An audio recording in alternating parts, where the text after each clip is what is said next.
you are a conservative in America today, that means to live your entire life 24/7, top to bottom, when you wake up, when you're going to your car, when you're going to work, when you're coming home, when you're going out, when you're taking your kids to school, you could be killed. And it's blunt, but it's the truth. And I went to the White House yesterday, and I was honored to be a part of this, panel that we held on left-wing domestic violence that's going on in America.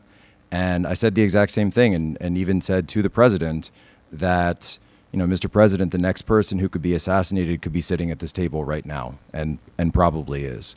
And so it's gotten to the point in this country, certainly in the wake of Charlie's murder, and only gotten worse. And I think there's a certain profile that's starting to emerge when you look at Gen Z. When you look at the Zoomers, I tend to notice there's sort of it's like there's no middle. So that's great when you're on the right because everyone's like cool and based and awesome. But that means on the left, you turn towards the most extreme possible solutions, which include political assassination. So we've seen who? Luigi Maggioni, right? Thomas Matthew Crooks attempted to kill President Trump. This guy, Tyler Robinson at Utah Valley University, who I think it's starting to emerge that there's some, he came from a conservative family, but was rebelling against that, ran in the other direction, Mormon family. And the ICE shooter down in Dallas as well also fits the same profile. The anti-Catholic shooter in Minneapolis fits the profile. Also, many of these cases, there's a tie to transgenderism and that ideology, which has direct ties with violence and an extremely high rate of violence. So it's just gotten to the point, and to kind of finish that thought is, it's gotten to the point now where if we do not do something about it, we cannot continue as a movement, as a party, and possibly even as a country. Something that's been strange. Now, we learned more about Robinson since. And you see the mugshot of the guy we're just beginning to learn about who's behind the fires in California, or is accused of being behind the fires.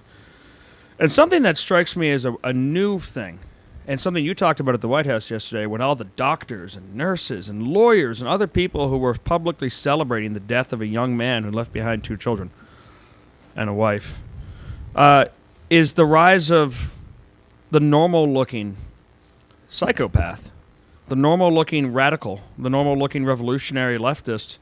I mean, you used to be able to pick these people out. You'd look at the rallies in front of the Supreme Court. You'd see the people on Antifa. They looked like they were shaken out of the bottom of the can. They were just the last left. I mean, they're ugly people, and they don't do themselves any favors. Well, and there's a reason they gravitate towards that kind of politics. Yeah, they're forgotten in some way. There's some, and also I think evil shows itself. Actually, it manifests itself eventually. It's a brokenness in physically. But nowadays you see a lot of normal-looking people. Well, and this strange. It's like sleeper cells throughout the country. Right, and so. Like Erin Burnett went up on CNN last night and said, well, you can't go after Antifa because Antifa's decentralized and, it's not even a real thing. They don't have a head. They don't have a, organization. And certainly there's a number of front, no Cobra Commander. Front groups and all the same. But I kind of turned around and I said, oh, so you mean like terrorist cells then, like exactly how terrorist cells have been organized throughout the world, exactly how ISIS operated in the West, by the way, where yes, ISIS had command in the Middle East, but of course they would operate cells largely through internet radicalization, internet outreach, and this is the same thing that we're seeing now. That being said, obviously, and I'm not, I'm speaking not from the perspective of a turning point when I say this, or, having any inside knowledge about the investigation, or I should say. But, when you look at the group of people that Tyler Robinson seemed to be interacting with there in Utah, groups like this Armed Queers of Salt Lake City that seem to have some kind of knowledge that that something would happen to Charlie Kirk that day, it really does make you want to ask the question, was there more out there that was involved in this? And I again, I'm not speaking from any inside knowledge on that. It's my own opinion. It's obviously something that Kash Patel has said that he's looking into. And, it clearly seems to be that there was more to to that story than meets the eye, and with the idea that people knew about attempted it. assassination of the president as well.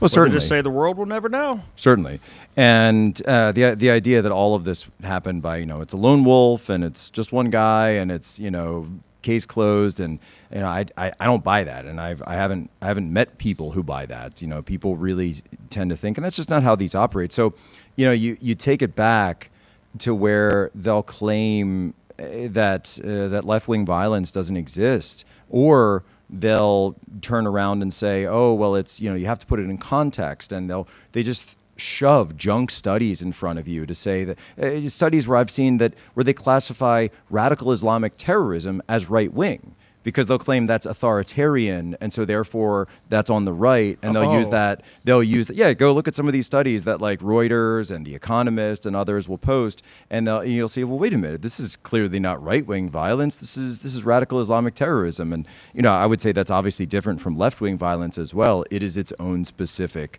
thing. And we used to in this country deal with these things like the 70s, 80s. We had a serial killer problem in America, and how do we deal with that? We dealt with it with the FBI getting together, setting up profilers. There's endless TV shows and movies about this. Silence of the Lambs obviously is about this, which I would also point out includes a transgender killer, Buffalo Bob. Thomas Harris understood this, by the way. So did Alfred Hitchcock when he made Psycho. Again, another cross-dresser who is a murderer. There's clearly something at odds with that denial of reality, and that when reality approaches itself, and when you're confronted with the fact that if you've denied reality so much on such a deep level that you have a break with reality, that does respond with murderous rage. And this is clearly something that was understood for a long time in the horror genre, and that's why there's so many incredible movies that include that. And yet I sit there and I think, gosh, was I the only person who actually followed the plot of these things? Because it's very clear to me what they were trying to say. And it's, look, it's I'm at a loss for words when I talk about it, sometimes, because of all the emotions that I felt since since Charlie was killed, and it's and I'm he was a good friend of mine, and it's nothing compared to what the family's gone through, but surprise was not one of them. There's the shock, obviously, the stunningness, the grief, the anger, of course, is absolutely there, but to say I was surprised, no, because I knew it was only a matter of time before one of us had a shot taken, and I never thought it would be Charlie, I don't think any of us thought that Charlie Kirk would be the one who was killed, but it's something that we've all talked about for a long, long time. You'd think it'd be someone who was a little easier to hate. And like me or whoever else. Or me, right? And my wife hates when I say that. And, though, I will say, though, I think the reason that Charlie was targeted first was because his own existence was so loathsome to these people. He exposed them. He exposed them, but even more than that, the way he lived his life. Here's a white Christian male, which is the approved target of everything the left stands for. And he's he was the high school quarterback of the team. He's married to a beauty queen. He's got 2 beautiful children. He goes around spreading the gospel. He goes around having these debates, and sure, you could disagree with him, and gosh, I used to debate him all the time, and on various issues. I'm a Catholic, he's a Protestant, so we would always go to toe on theological issues, and it was great, and it's one of the things I'm going to miss the most.